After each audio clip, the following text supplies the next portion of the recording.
optical properties of silicon. And last time, what I said was, in case of silicon, the actual band gap, what I mean by band gap is the top of the valence band to the bottom of the conduction band is only 1.1 electron volt, right? But if you actually look at 1.1 electron volt, like somewhere here, your absorption is very small, right? Absorption coefficient is pretty small. But if you zoom up, it actually starts to occur from this energy and slowly increasing. But it's imaginary part. The imaginary part of the permittivity peaks at 3.4 and what, 4.3, 4.2 or whatever. And so 3.2 correspond to this energy, the direct transition, right? And then 4.3 correspond to this energy, where you have a larger direct band gap. So, and then the reason why our electronic transition from here to here is very inefficient is because photons have very small momentum. Okay, I'm not saying photon has zero momentum, but photon has very small momentum compared to electron. How do we know it? So I guess what I said last time can be a little vague. So I just prepared some numbers. So let's actually calculate some why photons have very small momentum. Why did I say that? Okay, so how do we know this?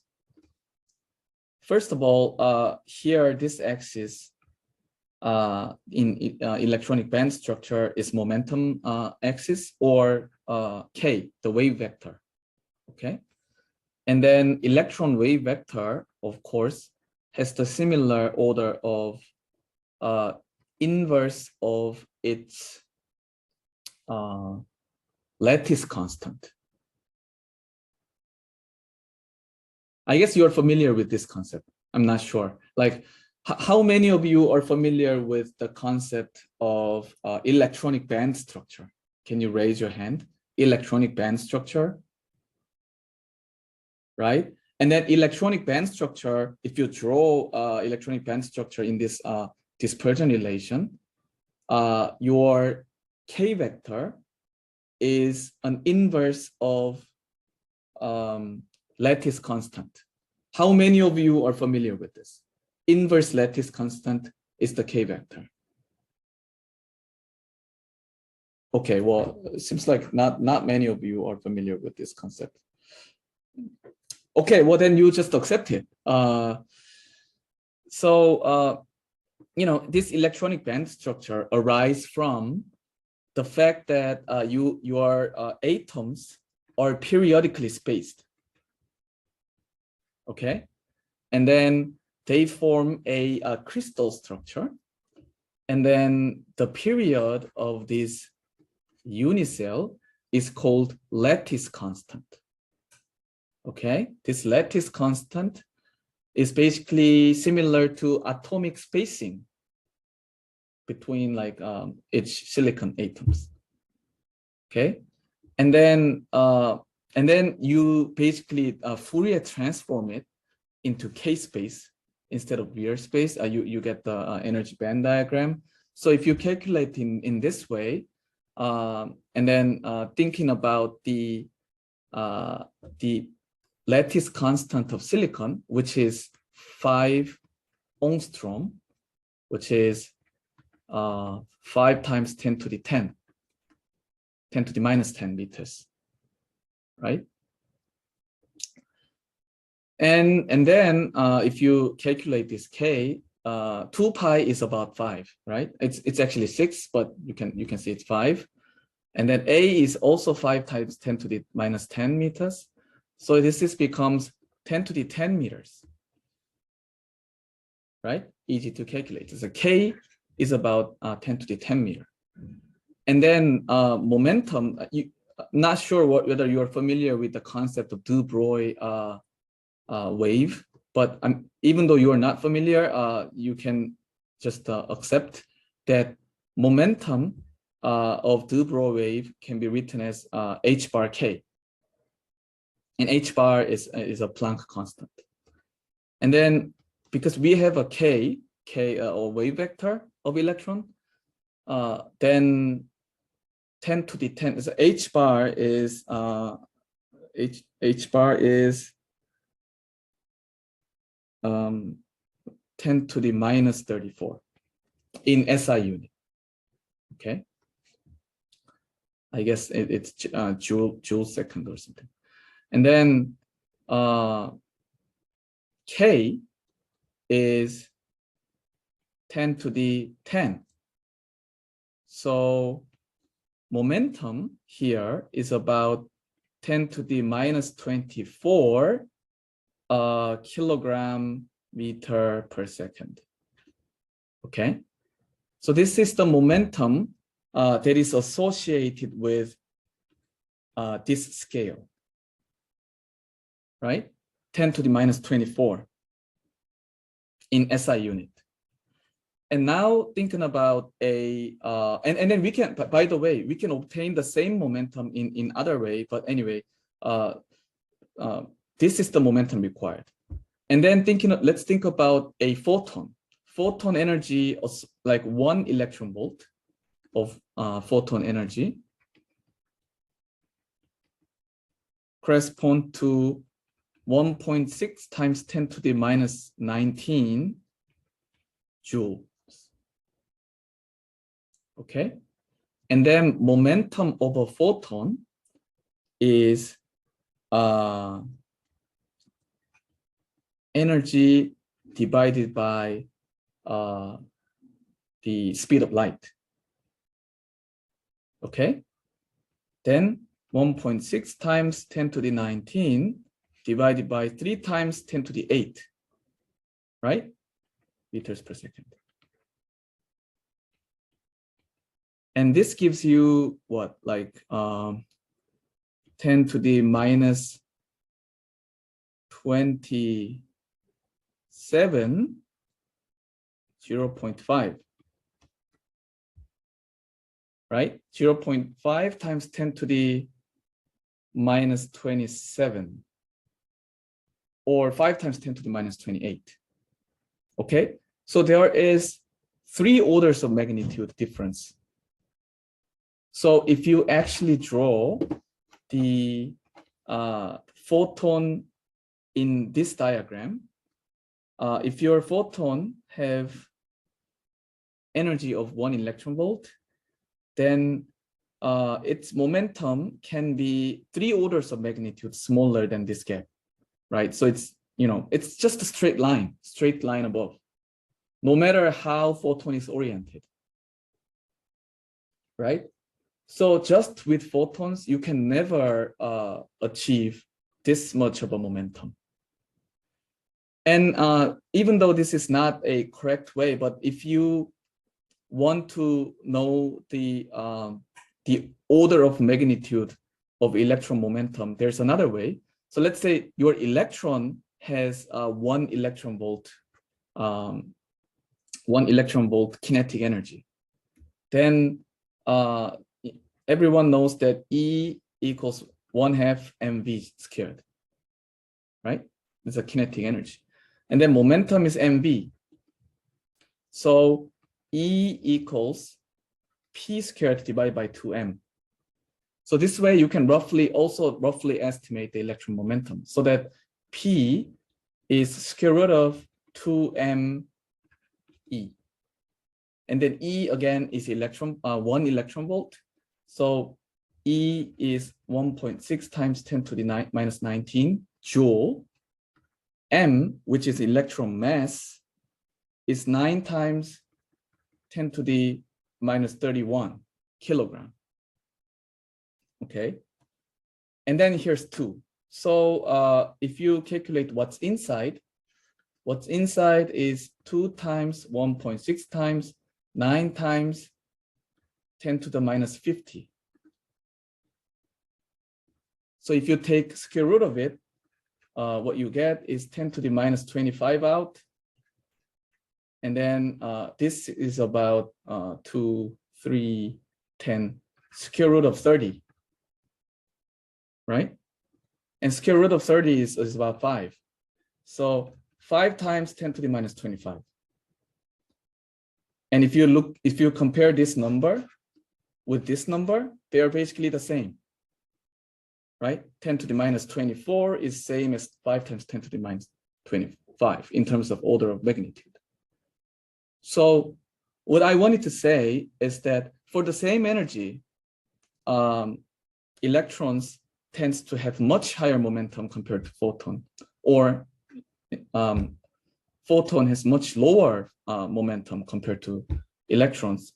So if you draw the photon energy and momentum relation on this electron band structure, it's always just a straight line moving up. There's no, momentum transfer, basically. Any question so far? I just wanted to give you some sense why the photons cannot carry momentum.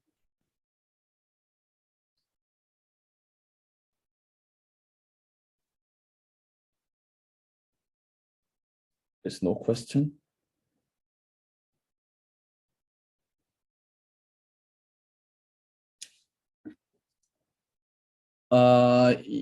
You're talking about this graph, 이인재? This graph? Yeah, well, here the x-axis is again the wave vector. So you can think of x-axis as a Fourier transform of electron position. Okay, so it's a reciprocal space of moment of position.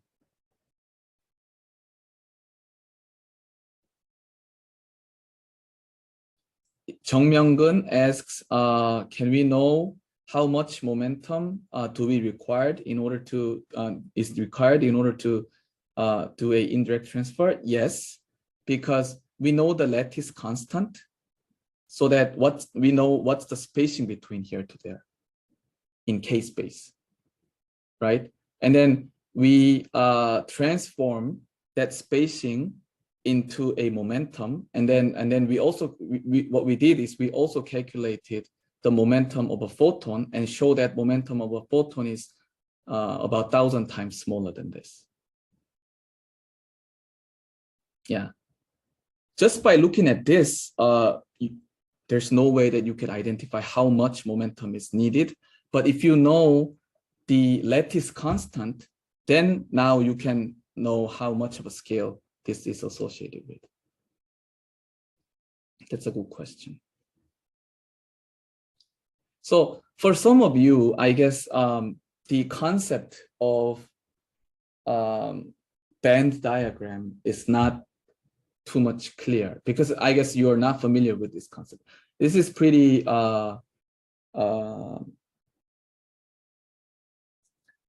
maybe I'll explain this later when I try to explain photonic crystals.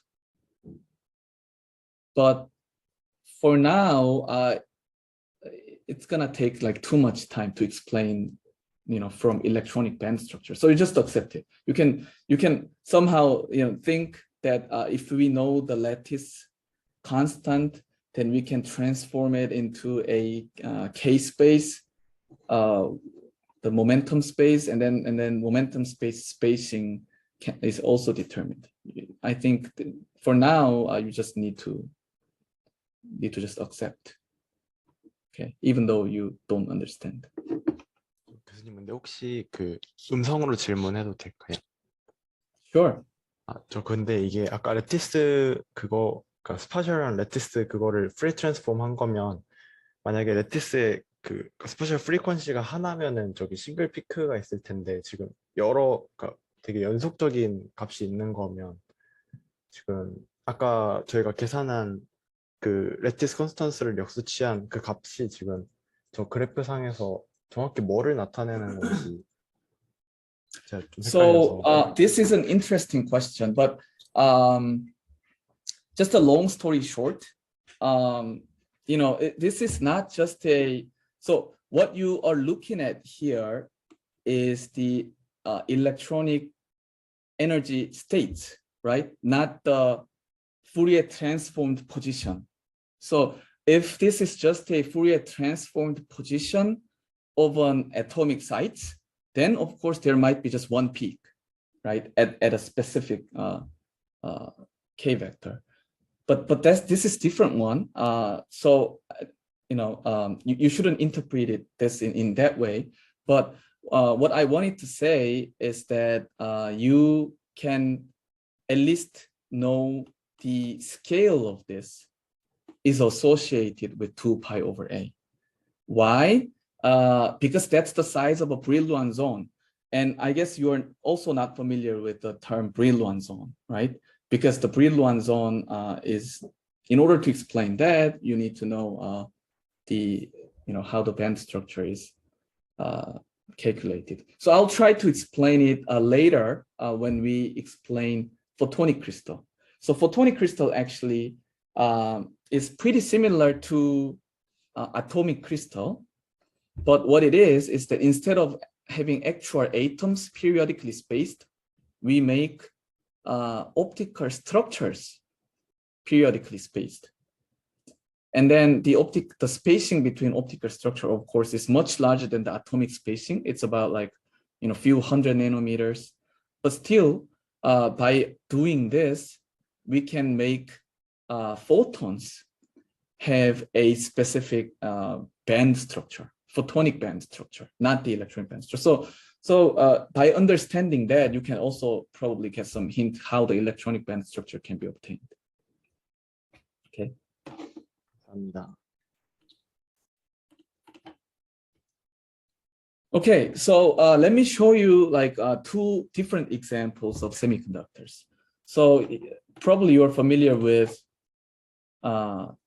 silicon. And as I said, silicon has a band gap of 1.2, but it's indirect in K space, right? So that this is electronic transition, optical transition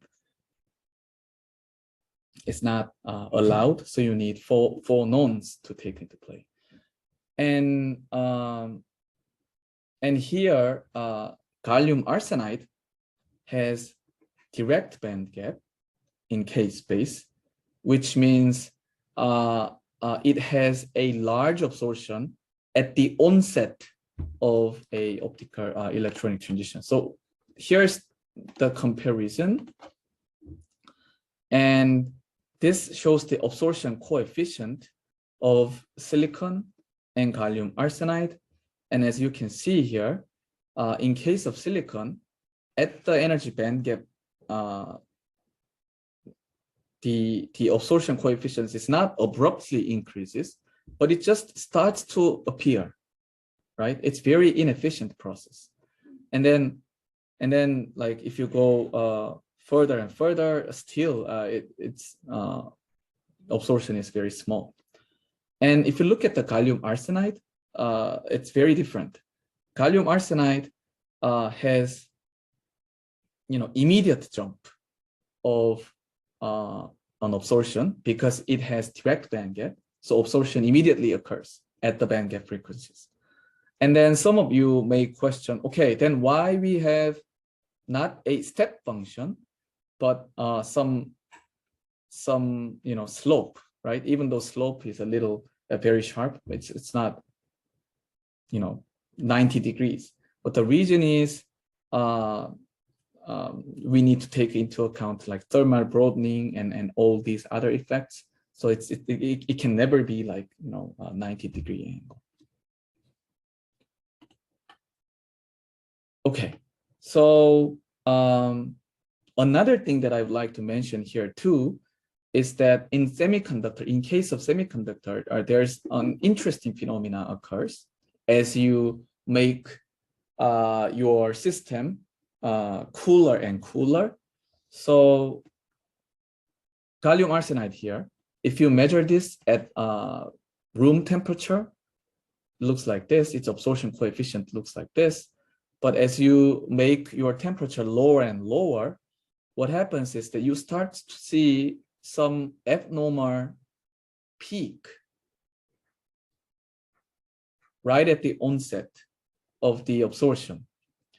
And then you also see the tendency that the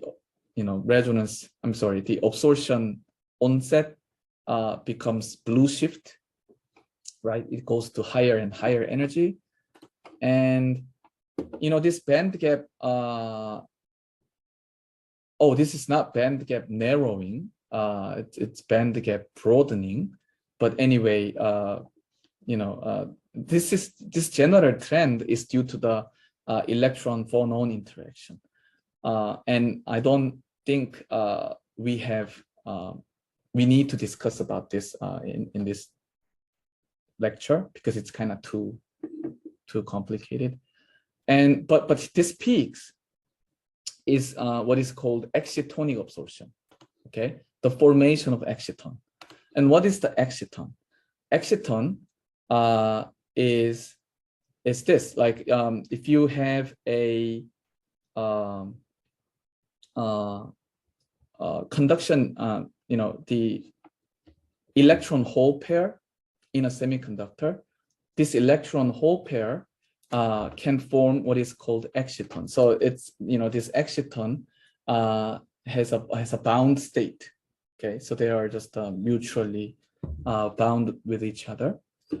And then this exciton binding energy ranges from, like, you can easily calculate this exciton binding energy. And then if you calculate the exciton binding energy, it's 10 to the 100 milli-electron volt. So with about like 0.1, the maximum 0.1 electron volt. So that because of this formation of excitons, your absorption tends to have a abnormally high value, because it's this formation of exciton is not actually apparent in the band gap, in the electronic band structure.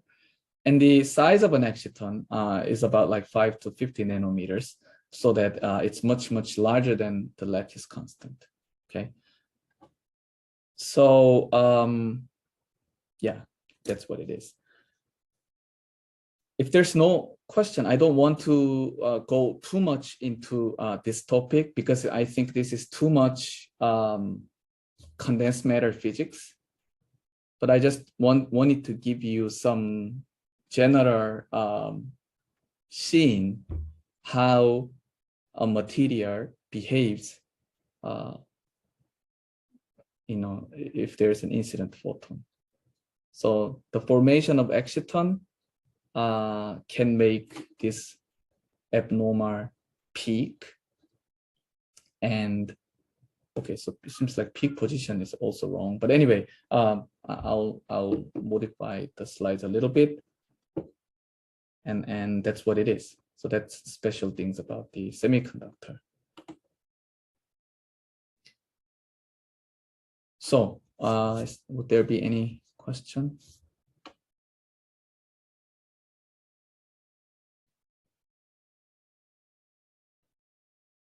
Okay, if not, let me move on. So now I want to talk about high index dielectrics. So now you know how the material permittivity behaves as a function of omega. And if you draw the omega, the frequency or wavelength versus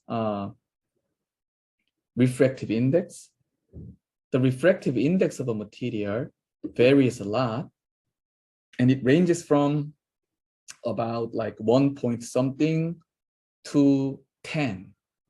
Okay, so and then if you look at how it actually looks like, the silicon carbide, which has a really high refractive index, have a this type of relation.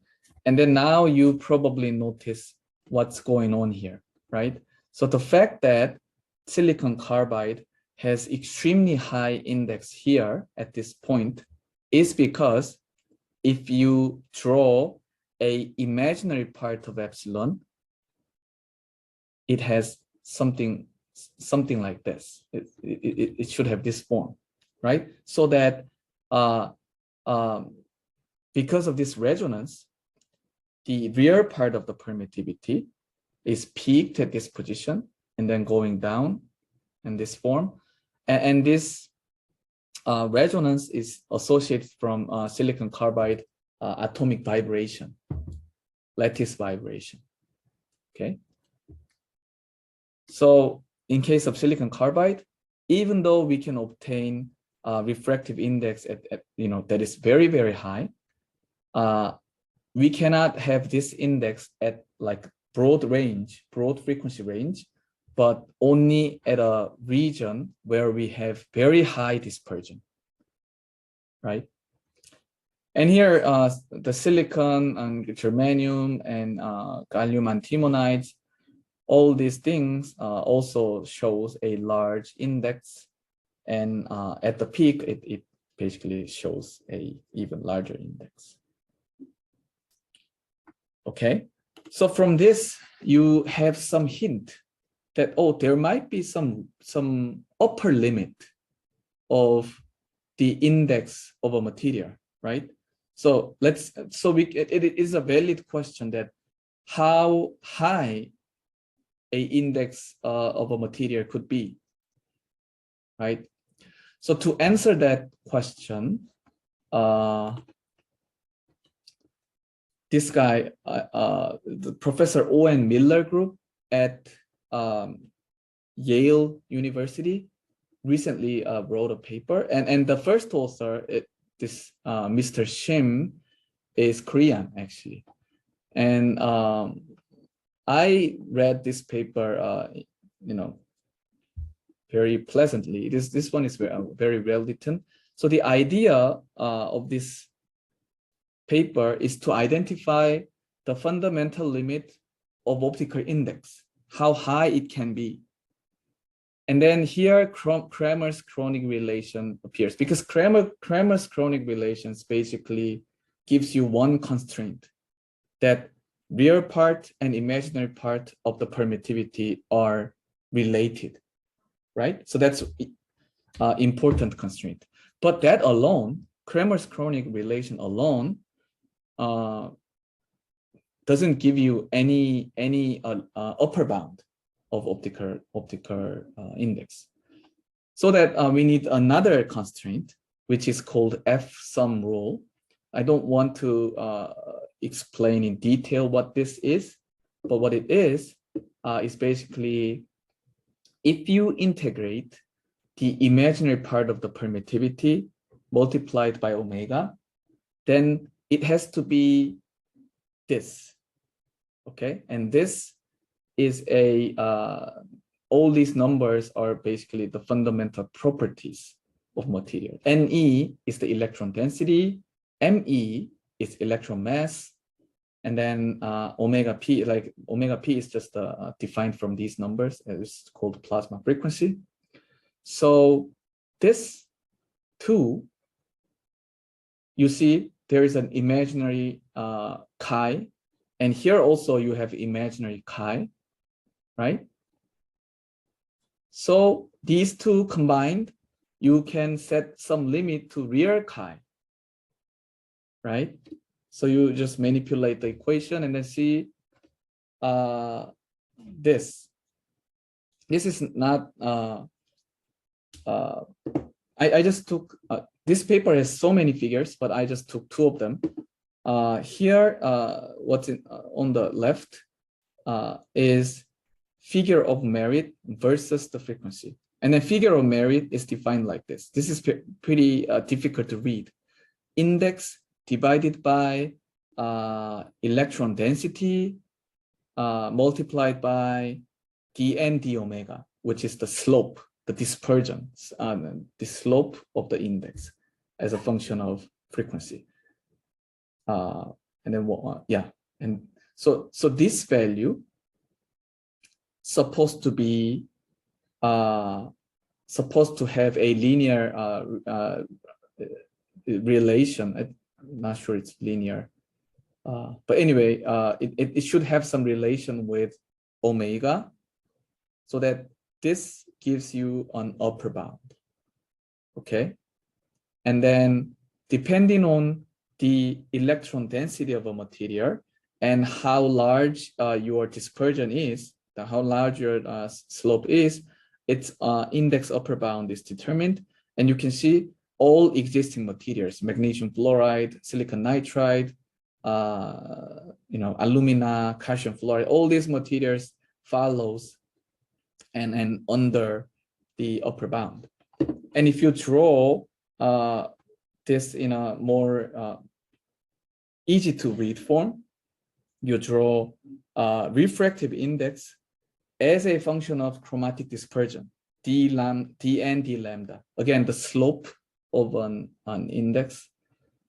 And you can see that infrared and visible and ultraviolet, you can set a bound, the upper bound, and all the existing materials are actually, even the metamaterials are lower than this bound.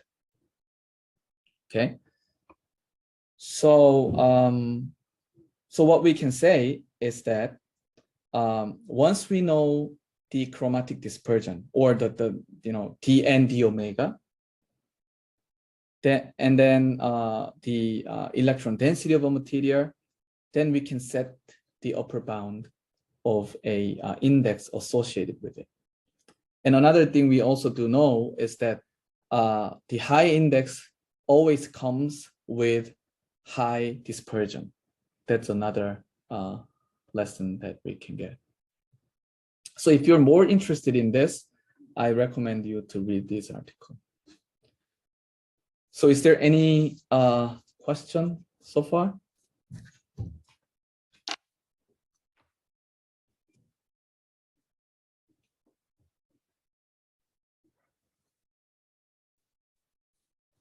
Nothing? Okay, then I guess I can just move on to our final type of a materials, which is metal. So metals are actually much easier than dielectrics, because metals, what's important is free electrons, right? So because it's not bound, or at least weakly bound to the atoms, omega naught, which tells you the strength of this binding energy, is almost zero, right? So we can just go back to our previous discussion on this Lorentz oscillator model. And then remember that omega naught is from restoring force, right? So this omega naught is from restoring force. And then restoring force is high if electron is strongly bound to nuclei. But if this binding is very weak, then we can set omega naught to be zero, right? Because your restoring force is very, very, very small. So if you do that,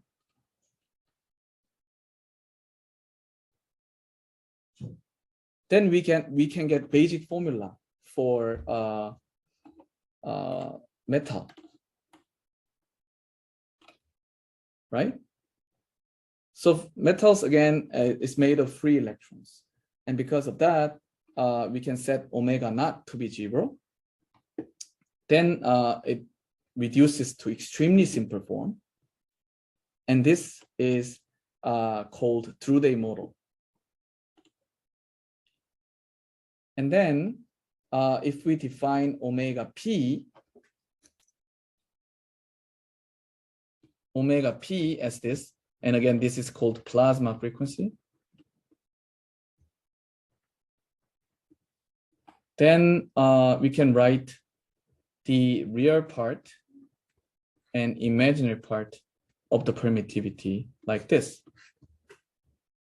Very simple, right? And one interesting thing is that this formula, although this looks very simple, it actually is even quantitatively agrees with the actual permittivity of metals. So let's just do some simple calculation. What would be the range of omega p? So here I gave you some numbers. So omega p is Ne squared m epsilon naught, and then m here is electron mass. And if you need to use electron effective mass, but anyway, let's just simplify. So that effective mass is 9 times 10 to the minus 31. N, which is the density of electrons, is about 10 to the 28 or 10 to the 29 per cubic meter. And then E is, of course, the elementary charge is 1.6 times 10 to the minus 19 coulombs. And then epsilon naught is vacuum permittivity, right? If you plug all that numbers in, you get omega p is about 10 electron volt, okay, which is in the range of ultraviolet.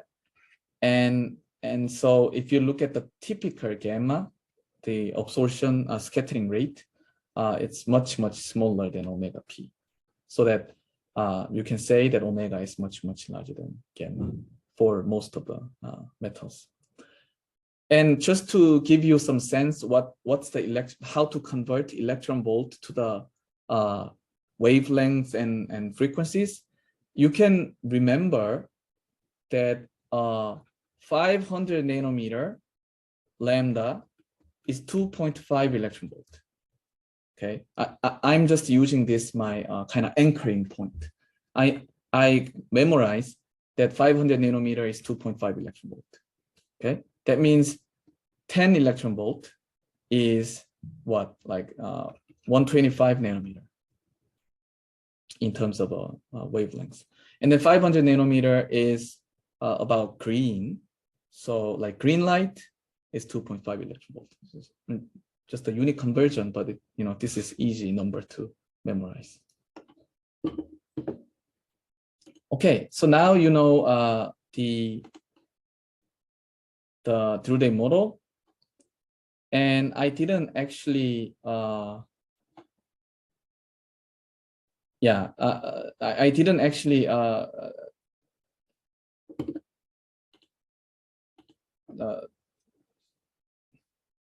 I was not going to explain this in detail, but let me, probably it's better to explain here in this point. Yeah, so let's look at how this behavior, how this the properties of material behaves as a function of omega.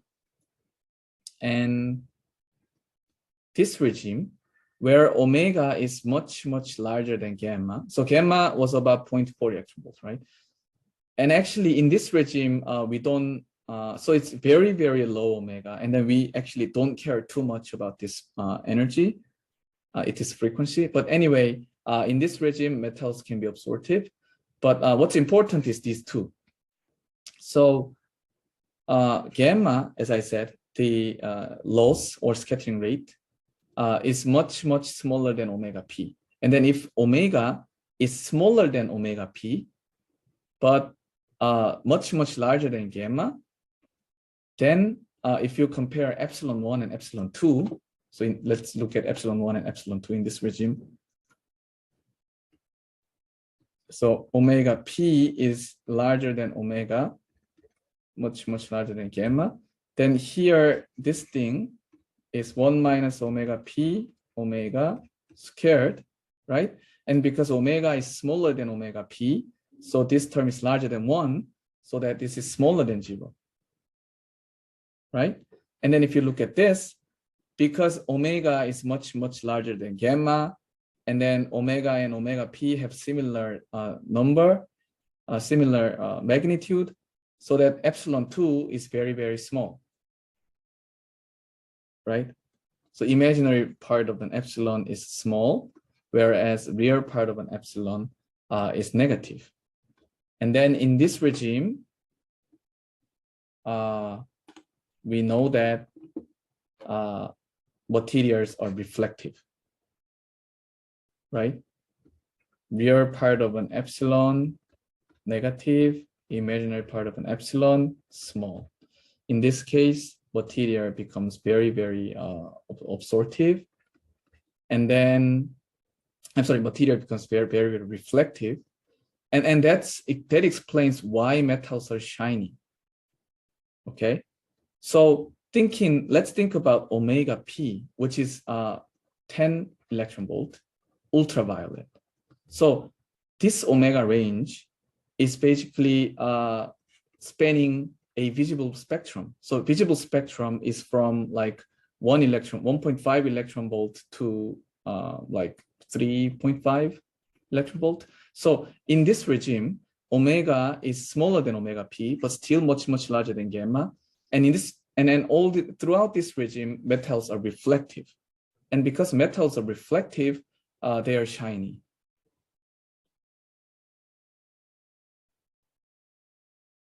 Right? And then the physical interpretation of this is like, you can understand it in this way. Electrons in metals follow the oscillating electric field. Okay, it's not filed, electric field, and cancel it. So as a result, electromagnetic wave cannot enter a metal and gets totally reflected. So this is exactly same as what I explained earlier.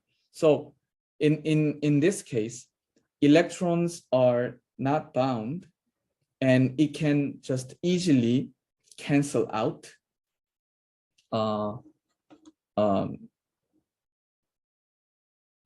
electrons can easily cancel out incident electric field oscillation, so that the electromagnetic wave cannot penetrate into the material, but just reflect it back. And then the situation changes when omega becomes larger than omega p. Okay, if the omega becomes larger than omega p, now this term becomes positive, right? So that metals, in principle, need to be transparent when you go to a high enough frequency. And in these frequencies, the interpretation is that electrons cannot follow the motion of electromagnetic wave, right? So that it goes like that. And then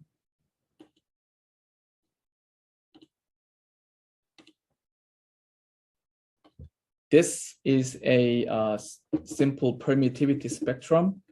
When omega is smaller than omega p, your real part of the permittivity was negative. And omega is larger than omega p, your real part of the permittivity becomes positive, right? And at around that frequency, at low frequencies, like if you're in this regime, your reflection becomes 1. And then if you go to this regime, your reflection goes dramatically smaller, and your material becomes transparent, right? So reflective to transparent. And then this effect, you can actually see this effect in alkali metals, okay? At like ultraviolet regime, or in this case, this is a semiconductor. Highly doped semiconductor, you can see also the material becomes transparent above the plasma frequency. And you can also obtain a plasma frequency in this manner too. So assuming that you have a slab of a material, and then the slab of material, of course, is composed of nuclei, atomic nuclei, and electron cloud, which is shown in a shaded region. And then for some reason, your charges are shifted with respect to the atoms. Then you have some excess negative charges in the upper plane, and then excess positive charges in the lower plane. And in this case, if you calculate, so this is the same as this, and then here the amount of charge density is n times E times X. So X is the dispersion. Well, here I throw in U. So NEX, E is the elementary charge, N is the carrier density. And then if you have a charge density sigma here and minus sigma there, then the electric field inside the slab is sigma divided by epsilon naught. This is what you learn in first year electromagnetism class. And then if you have an electric field, the electrons feel the force minus EE. Each electron feels this force, and thus the equation of motion becomes like that, right? So the force is E times E, and then this large E can be written as NEX divided by epsilon naught. And then you have the simple equation of motion, and the resonance frequency of this equation is same as the plasma frequency. So you can obtain plasma frequency in this manner too. Okay. So how people identify the plasma frequency? So you can actually experimentally prove that there is a important frequency like plasma frequency exists. And how do you know it? What you do is you shine a strong electron to a metal and then measure the energy of output electron and then take the difference. Okay, this is called electron energy loss spectroscopy. And then this energy loss is x-axis in this case. So if you shoot electrons to aluminum and then measure the energy loss of an electron, you can see an interesting pattern. The loss of an electron is not continuous, but it's discretized, right? You have a specific energies that you can lose your, that you can lose your energy. And then if you look at this, all these peaks are multiple energies of this, okay? And now you realize that, okay, there's something special about this energy, right?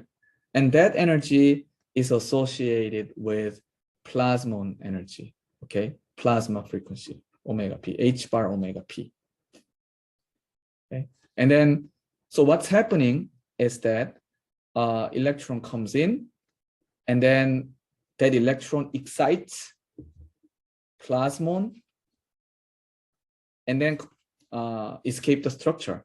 Then, of course, the plasmon energy, it loses one plasmon energy. So there is energy loss spectrum. You have this point. And then if the electron underwent two scattering events, then you're basically losing two plasma energies, and so on. And because the probability that an electron experience like multiple loss is progressively lower, so you can see these peaks are going smaller and smaller, right? So this is how it works. Like one collision, two collisions, three collisions, 4, 5, 6, 7, and then here's another auxiliary peak, like even at a smaller energy, which is associated with surface plasma excitation. But I'm not gonna explain this now, but explain it later when I discuss the plasmons, surface plasmons.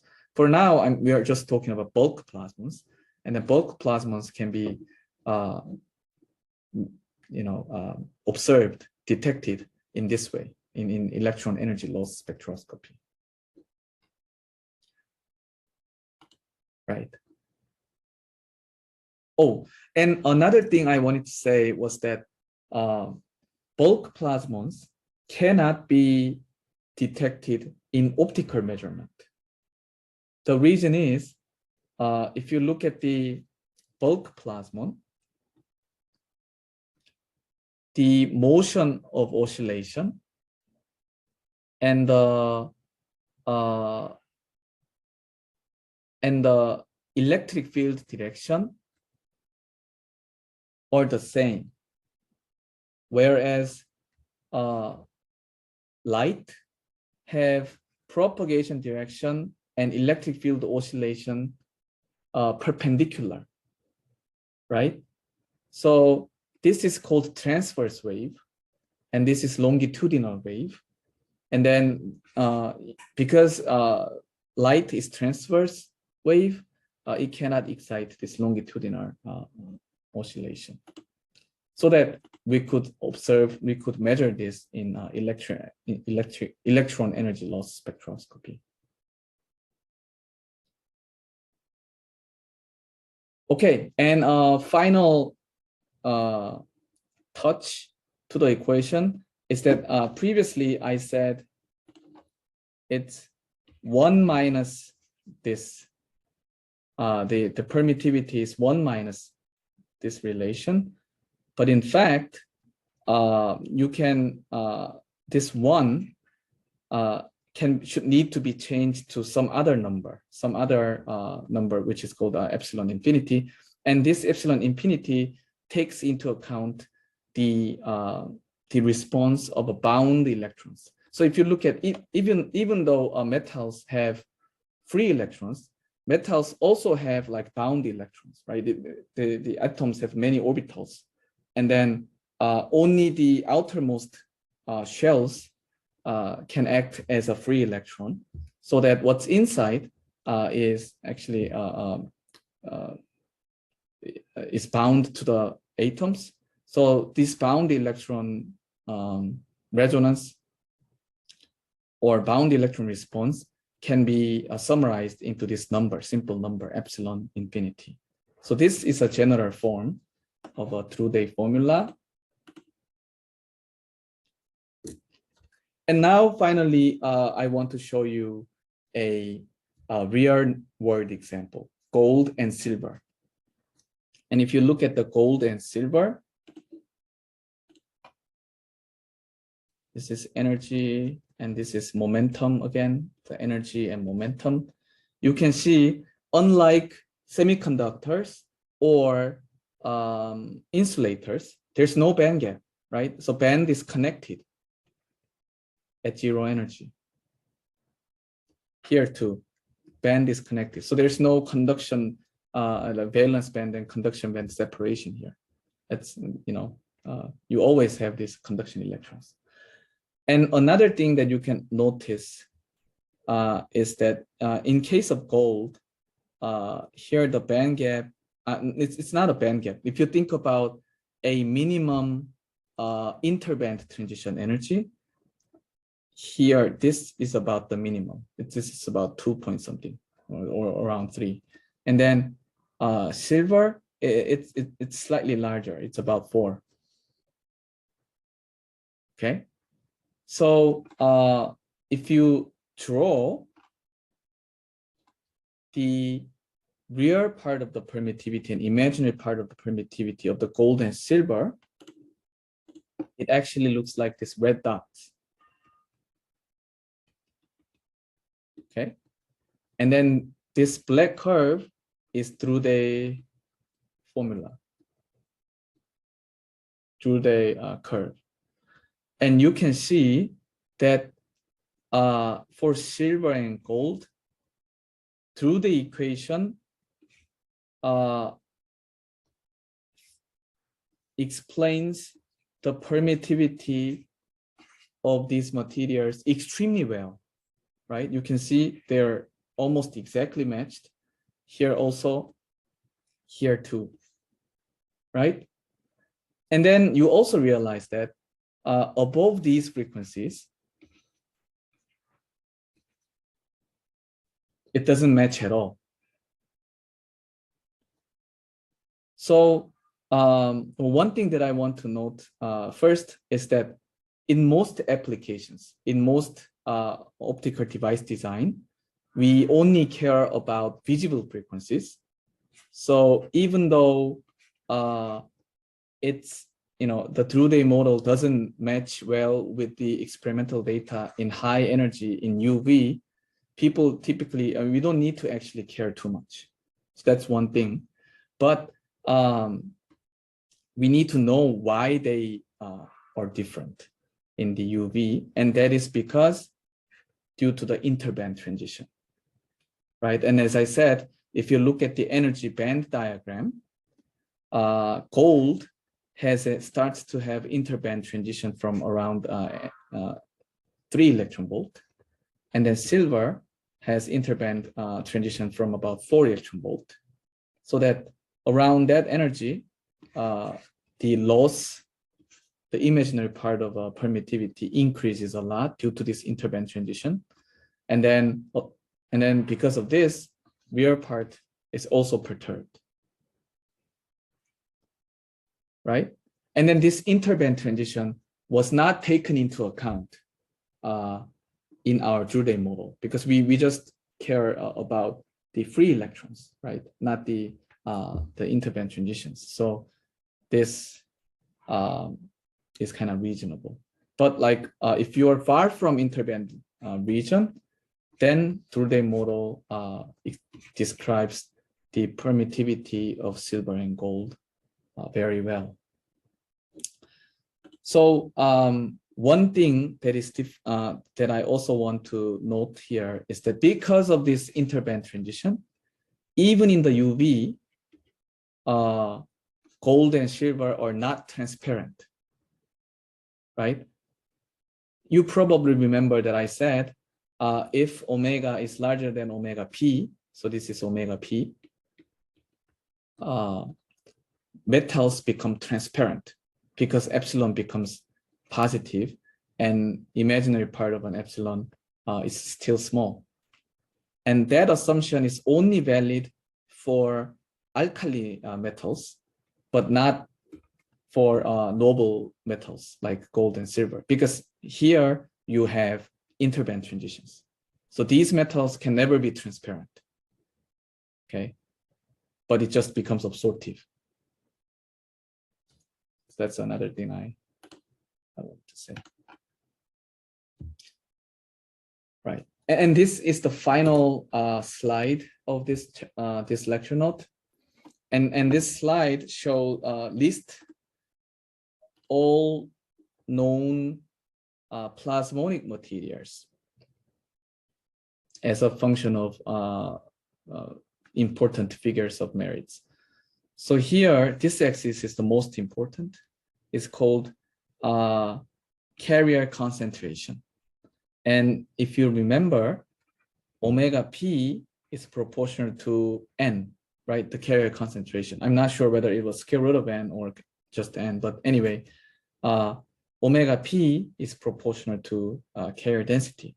So if the carrier density is high, like gold and silver and like actual noble metal, then you have a plasma frequency at like UV,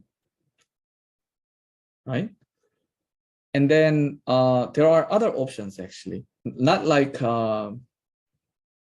actual metals, but you can dope your semiconductor very, very high so that increase their carrier concentration up to a certain point. So for instance, you can think of nitrides and perovskites and silicides, germanides, all these materials, and dope it a lot. Then you can achieve plasma frequencies at visible, near IR, or infrared frequencies. Okay, and so plasmonic response are coming from the free electrons. So depending on the free electron concentration, you can basically control their plasma frequency. and thus their operating frequency range. And this carrier mobility tells you about the scattering event of these carriers while they are moving. So this is associated with loss. So if carrier mobility is high, that means low loss. And if carrier mobility is low, that means high loss. Okay, so that's another important figure of merit. And the third axis is just the interband loss. As I mentioned, if interband loss is high, then it becomes eventually useless. So what we want is small interband loss while we have a very high carrier mobility. And the carrier concentration, of course, is just depends on what frequency do we want to utilize this material.